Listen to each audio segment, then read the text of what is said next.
right, let's cut straight to the chase. First, the shocking truth. Loneliness is not what you think. So many people believe loneliness is just, being physically alone. Nope. You can be at the wildest party, surrounded by laughter, and feel like you're on a deserted island.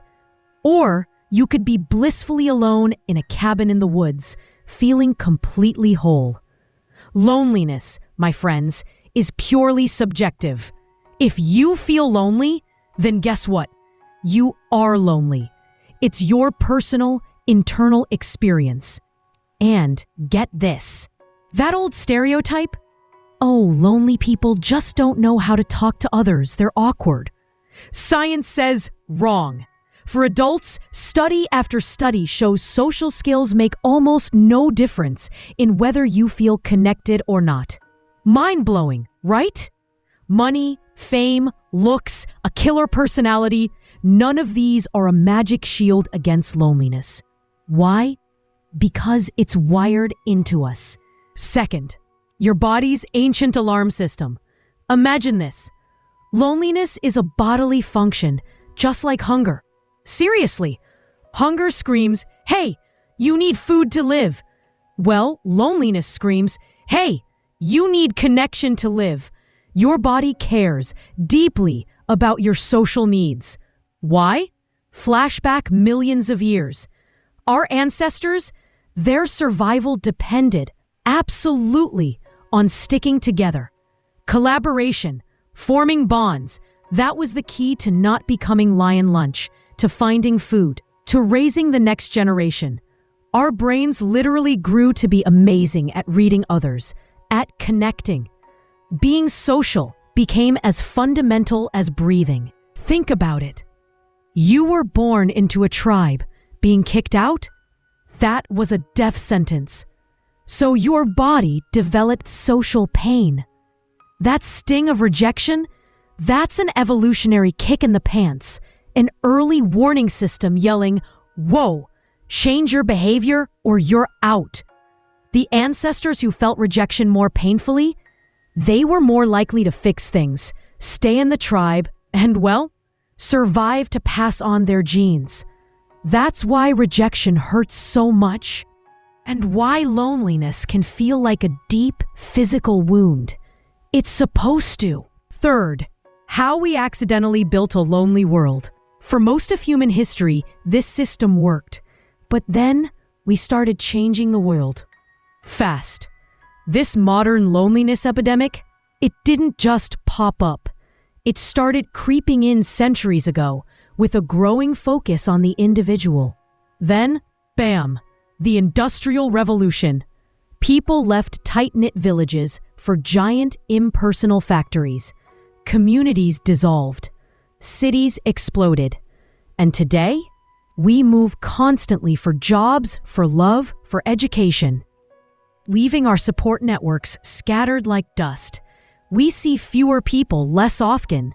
In the US, the average number of close friends dropped from 3 to just 2 in a few decades. Wow. Most of us stumble into chronic loneliness without even realizing it. Adulthood hits. Work, study, romance, kids, Netflix. Time vanishes. And the easiest thing to sacrifice? Time with friends. Until one day, you wake up and that quiet ache is a roar. You yearn for connection, but making deep friends as an adult? That's a whole other challenge. And that's when loneliness can dig its heels in and become chronic. Fourth, the hidden dangers that will astound you. Now, here's where it gets really serious. Our bodies are still running on that ancient 50,000-year-old software that craves connection. Chronic loneliness, the stress it causes, is one of the unhealthiest things a human can experience. We're talking, it makes you age quicker. It makes cancer deadlier. It makes Alzheimer's advance faster. It weakens your immune system, making you vulnerable. Get this.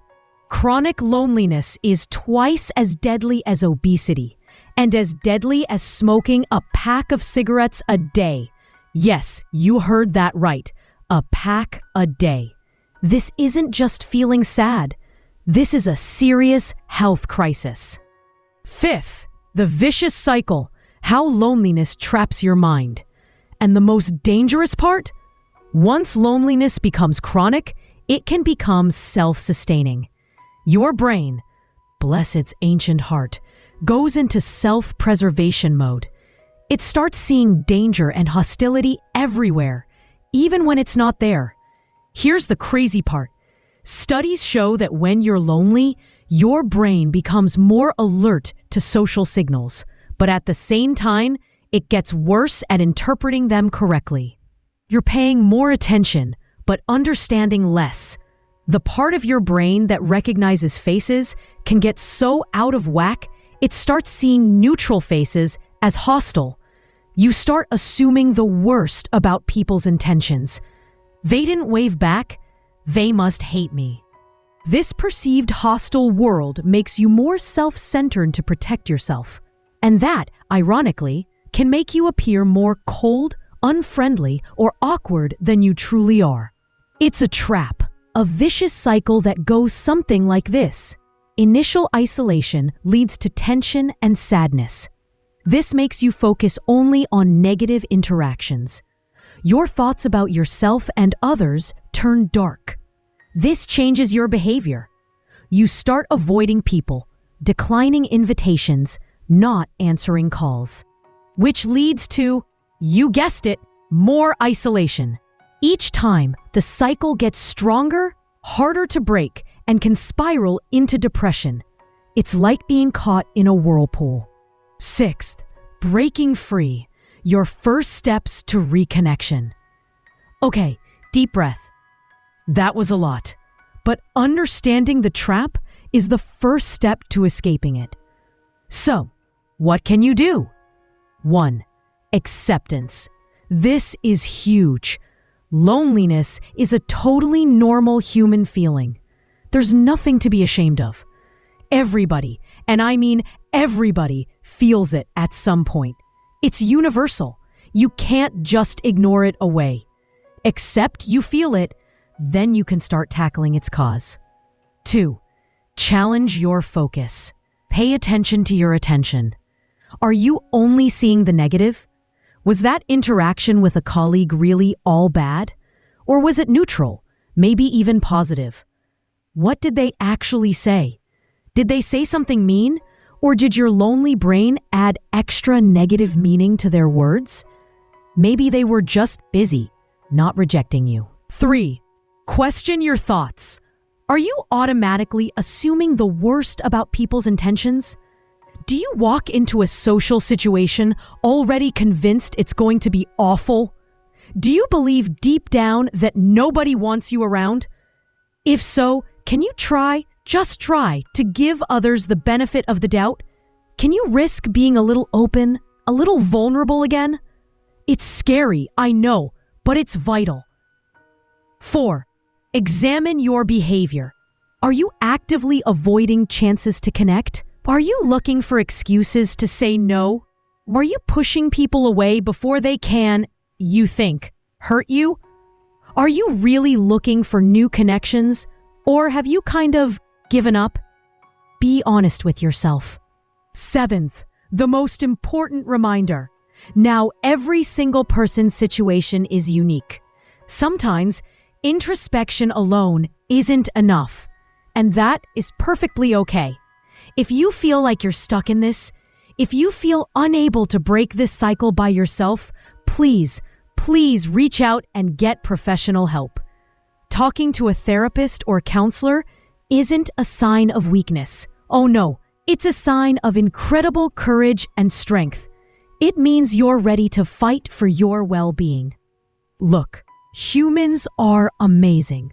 We've built incredible things, from smartphones to spaceships. But none of that shiny tech, none of those achievements can replace our fundamental biological need for connection. Most animals get what they need from their physical surroundings. We humans, we get what we need from each other. Understanding loneliness, this ancient, powerful signal, isn't about eliminating a bad feeling. It's about listening to what your body is desperately trying to tell you. It's about reclaiming your innate ability to connect, to belong, to thrive. You are wired for connection. It's your birthright. So what do you think? Has this opened your eyes a little? If this resonated with you, if you learned something new, or if you just want to join a community that's talking about these vital things, then do me a huge favor. Hit that like button. Let the algorithm know this matters. And more importantly, click subscribe and ring that notification bell, because we're just getting started on exploring the amazing, complex world of being human. You don't want to miss what's coming next. Thanks for watching. And remember, you're not alone in feeling lonely, and there's always a path back to connection. Take care.